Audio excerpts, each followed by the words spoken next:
I went to Tanzania, and I went to an area of Tanzania near Lake Eyasi, where there's Hadza people. It's the oldest diet remaining on Earth. And the Hadza are about 1,300, 1,500, and out of these 1,500, there's 300 that are living a real last full-time hunter-gatherer. Full-time meaning there's no backup option. There's no a little bit of agriculture, plantain, whatever. There's no herding or something. They live strictly of hunting and gathering food. Africa is, difficult. You need to coordinate everything. I was going really deep in the bush. I needed to have all the food with me, all the water with me. And then I meet with the Hadza, and in front of me, this guy shows up. Band of brothers. They're like, wow. So they're 100% hunter-gatherer, and they go around every day looking for food every morning, these guys like this. What they like most is honey. They gather a lot of it. And to get honey, they make fire first. They don't have lighter matches.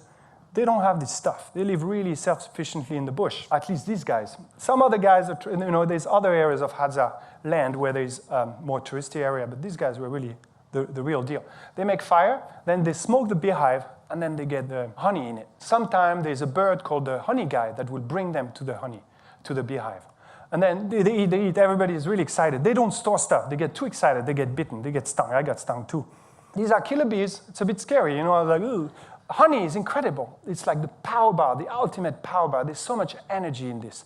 And on top of it, they often eat it like this straight with larvae. You can see the little white spot. These are larvae. So you get this sweet and sour mixture in your mouth. It's just, you feel like, wow, this is so powerful. There's protein, and there's this incredible amount of energy coming into you. They share it with the woman there. They sometimes put some on the side to bring to the elderly that stay at camp or the real babies. But they eat everything on the spot, more or less, otherwise. One thing I have to tell you right away with the Hadza is that they smoke a lot of marijuana. And so they trade this stuff. And this is after they smoke.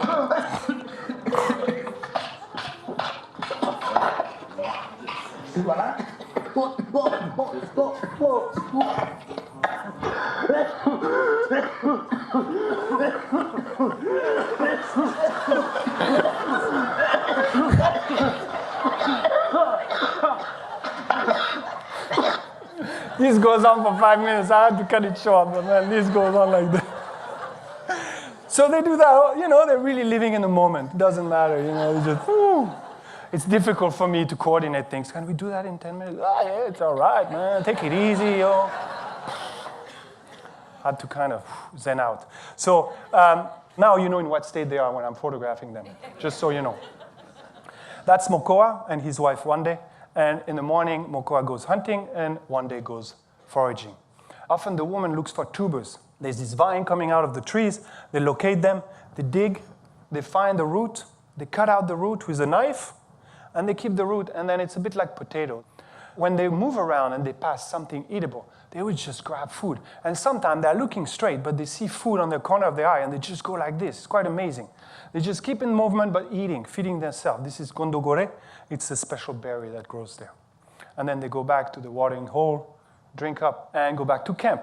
Camp is these beautiful houses that are like upside-down nests. The women always do them. Inside, it's quite beautiful at night. This woman was cooking stork. And outside, the men are yapping and yapping, like they always do everywhere anyway. And they're telling hunting stories.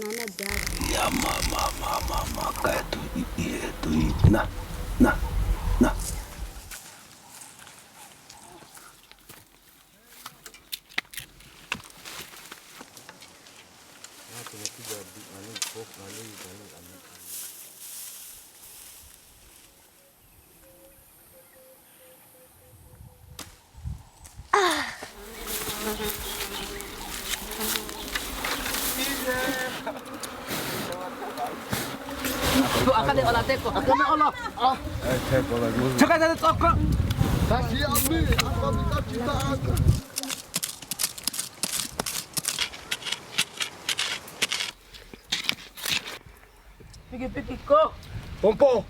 Pompo. Pompo.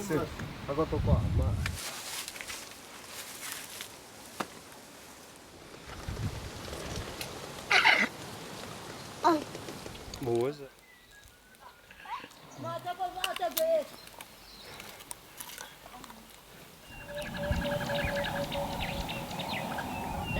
ni bibi angkara dan aku ni angkara. Dana kasai mana kata.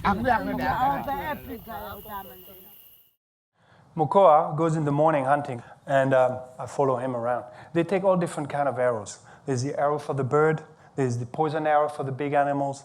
There's the other one for, medium animals. And then there is the one on the right to finish up a wounded animal. They walk for hours. It's very hard. It's very exhausting. Sometimes they only get these tiny little birds. They don't get many animals. It's quite rare. There are animals, but they're used to be hunted for thousands and thousands of years, and they hear you coming from so far away. And I was with them, and so it was even extra challenging. The ancestors of the Hadza have been living in Hadza land for about 40,000 years. That's what anthropologists tell us. It's incredible. They have left no impact on their environment. So they go around with bow and arrows. They often miss their target. This is Kampala. He had missed just a bird there. And whenever there's a higher viewpoint like this, they climb up on top of trees to look for wildlife. They usually get up early morning and hunt until noon or something like that. Below trees, they make these blinds to hunt from blinds.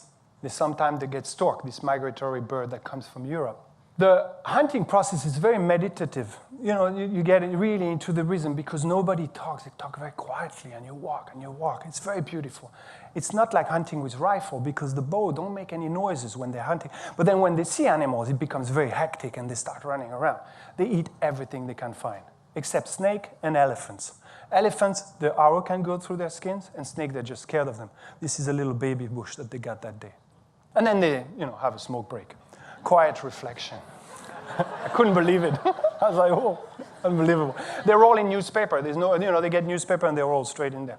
And then, it doesn't matter. Right after that, they are running around. They're incredibly fast. When they run, they have their upper body that is kind of back like this. It's quite impressive to see them running. And then get dik-dik like this. This is the smallest gazelle can be found in Africa. And then Moko is like, we'll get up to a higher point of view. He will point and see something there. And it was really intense. And we run there. And 2 hours, 3 hours later, after much tracking and stuff, they got this perfect monkey that fell off that tree. It was very powerful. I love my time with the Hadza. They know how to strike a pose too and play dumb. This is Mokoa. And, this is a left camp. This is what they leave behind. This stack of branches, the grass has fallen off. This is all what's left. Think about that. They've lived for 40,000 years in that area, and there's no tracks. There's nothing left behind from their times. The thing with that story that really struck me is that wherever you eat local and you spend energy to get your food, you're for the better. And this would be the message that I want to hope and give to that, through that, to my experience living with these people, seeing all this. If you can do anything to enforce yourself to grow something, or if you eat meat, learn to kill a chicken. I mean, if you're going to eat meat, you should learn once in your life. I've killed a goat once since I've seen that. Because I eat meat every day. Not every day, but every 3 days maybe. And so I think it's important to understand where the food comes from and to do everything you can to eat local. Well, that's my point through that experiences. Thank you very much. Thank you.